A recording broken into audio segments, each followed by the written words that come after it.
est temps de vraiment faire ce qui est nécessaire. Le temps de la résistance est arrivé, qu'on le veuille ou non, on est invité à cette résistance.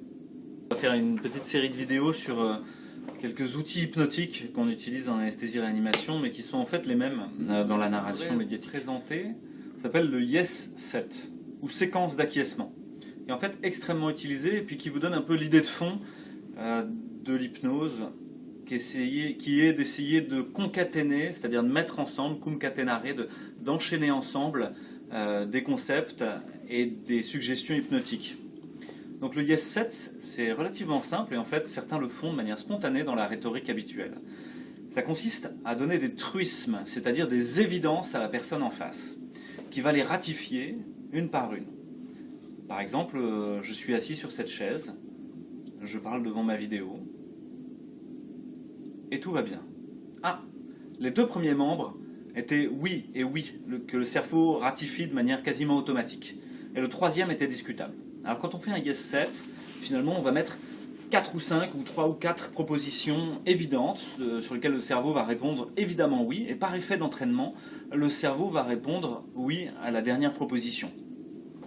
Je vous donne un exemple. Didier Raoult est un brin mégalomane. Didier Raoult, c'est l'hydroxychloroquine. L'hydroxychloroquine, ça sert à rien. Ok, donc là on avait 2 truismes, puis un troisième qui vient avec. Finalement, si vous les concaténez ensemble, c'est ce qu'on appelle du pacing and leading, c'est-à-dire que vous allez mettre une proposition, une autre qui est évidente, une troisième qui est évidente, puis la quatrième qui est discutable, mais par effet d'entraînement, le cerveau va la ratifier. Vous êtes allongé sur la table d'opération, le dos est bien posé, le masque est sur le visage, et vous n'êtes pas obligé de fermer les yeux tout de suite. Ah là, j'ai rajouté encore quelque chose. C'est-à-dire j'ai rajouté le langage dissociatif, c'est-à-dire j'ai plus dit vous, j'ai dit le masque est sur le visage, le dos est bien posé. Et vous explosez la personne en petits morceaux. Et puis, donc ça c'est ce qu'on appelle le langage dissociatif qui approfondit la transe.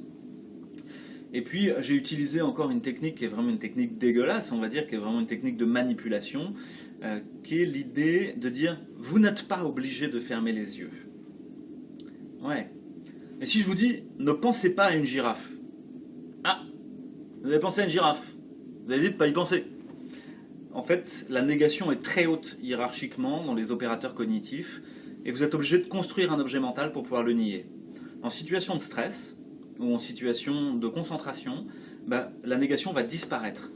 Et on sait très bien que, par exemple, si on dit à quelqu'un qui arrive au bloc opératoire « N'ayez pas peur, ça ne va pas faire mal », il va avoir peur, et il va penser que ça va faire mal. Donc, on n'emploie pas ces mots-là, on emploie des mots positifs. Mais à l'inverse, vous pouvez mettre une suggestion dans la tête de quelqu'un en disant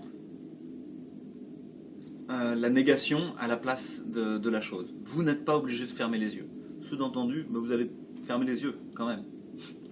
Il y a une autre chose qu'on utilise et qu'on appelle le choix illusoire. C'est-à-dire, vous préférez que je vous perfuse sur la main droite ou la main gauche? Quelque part, ça veut dire que vous ratifiez le fait d'être perfusé. Un des exemples très fameux, par exemple, a été pendant le grand débat, le fameux grand débat de notre cher président, a été de poser une question pendant ce grand débat numérique, qui était « Mais quels administratifs vous voulez supprimer ?»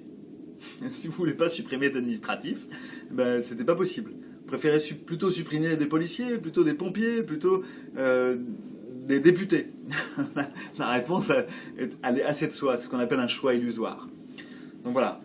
Retenez bien ça, le Yes Set, et qui peut être tramé sur plusieurs jours, hein, c'est-à-dire qu'on va vous faire des évidences, puis on va vous montrer que c'est une évidence, en vous montrant des images, en vous montrant des courbes, et dire l'épidémie est très grave. Deuxième jour, en vous montrant des courbes, des gens qui sont dans des réanimations, avec tout le monde avec un scaphandrier, etc.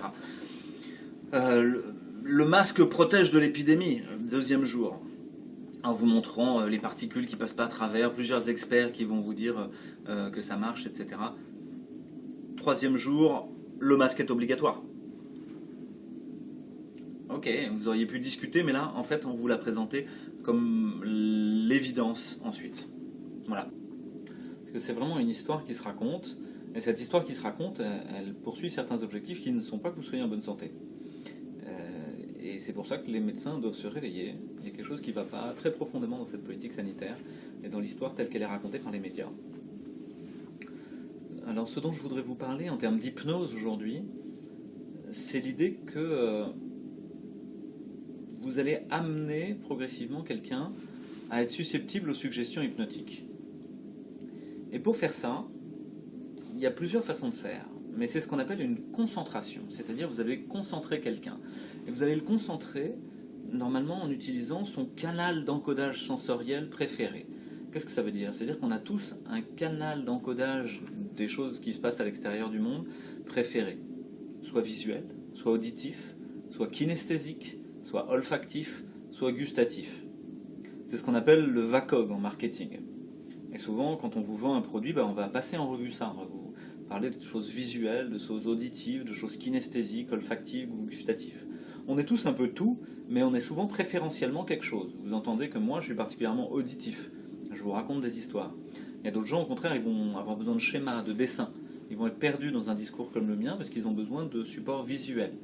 D'autres, au contraire, ils vont être très kinesthésiques dans la sensation, le ressenti, ils vont être bons dans le mouvement, etc. Et puis on est tous très olfactifs, c'est-à-dire si jamais on met une odeur en même temps qu'une mémorisation, là c'est très très puissant. Donc finalement, on va essayer de trouver quel est le canal d'encodage préférentiel de la personne, et puis on va essayer d'aller parler dans ce canal-là.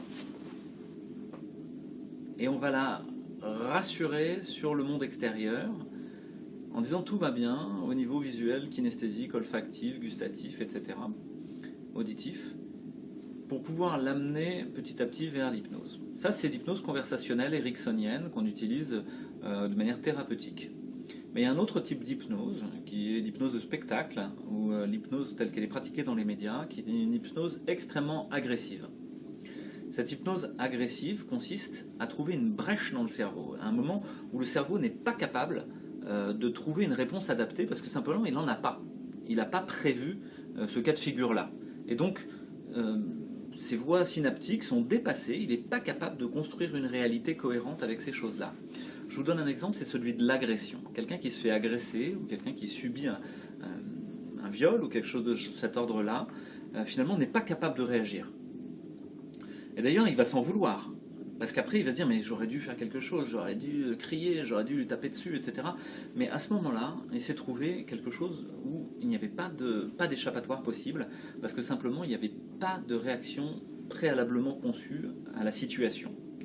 Le fait de créer une brèche dans une situation, par cette situation complètement inattendue, va permettre d'y glisser toutes les suggestions hypnotiques que vous voulez.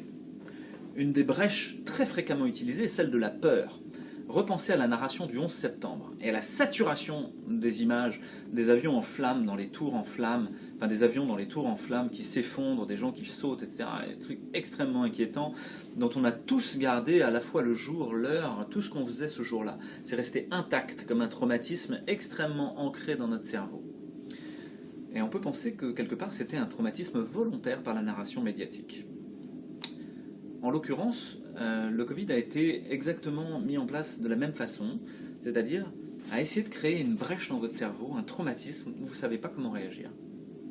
Et personne dans la société, les médecins sont face à une maladie qu'ils ne connaissent pas, les patients face à une maladie qu'ils ne connaissent pas, les Chinois sont en train de monter des hôpitaux en 3 jours, il y a des gens en scaphandrier partout, bref, vous ne savez pas quoi y faire. Et bien, créez cette brèche et vous pourrez y mettre ce que vous voulez.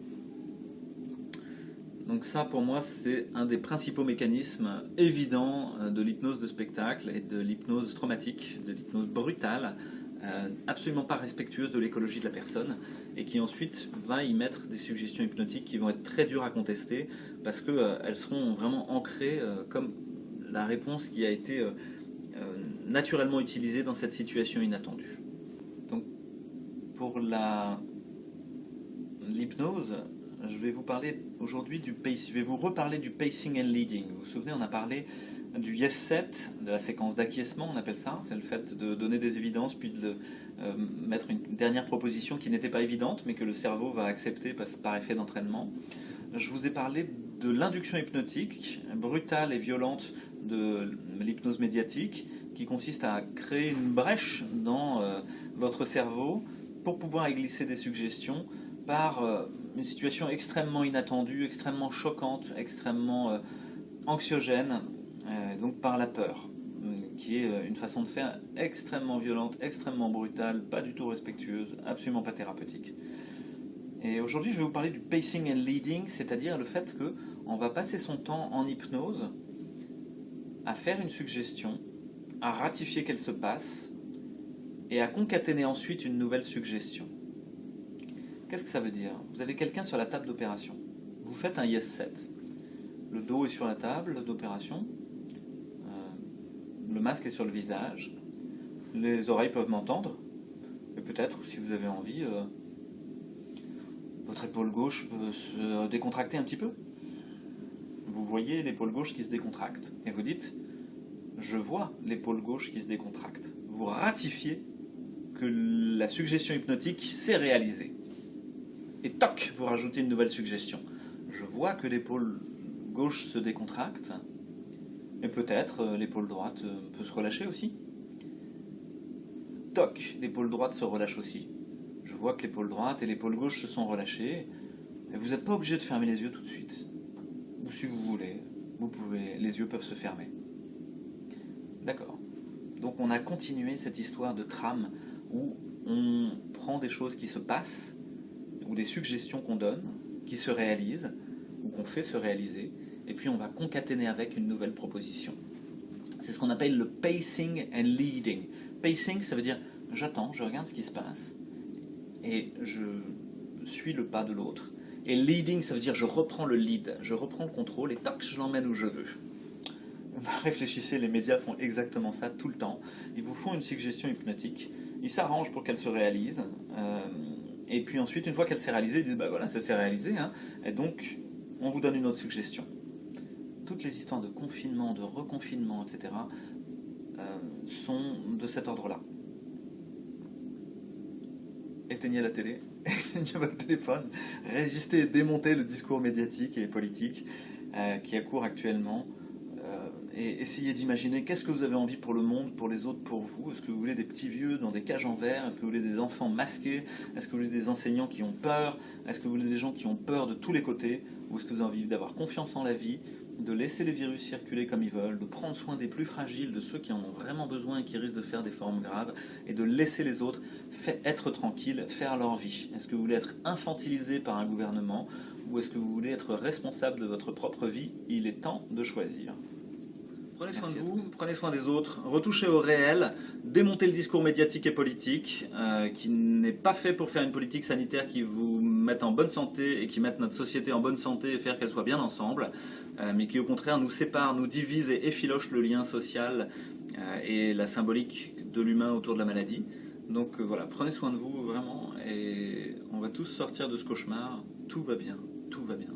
Le service de réanimation est vide aujourd'hui. Les 5 derniers patients étaient Covid positifs, mais n'étaient pas malades du Covid. Et je suis certain que ça n'est pas le cas que dans notre réanimation. Donc faites très attention au nombre. Ils sont manipulables à volonté. Dire qu'il y a des réanimations Covid et vous montrer les chiffres, vous ne savez pas si ces gens sont malades du Covid. Vous ne savez pas à quel point ils sont graves. Donc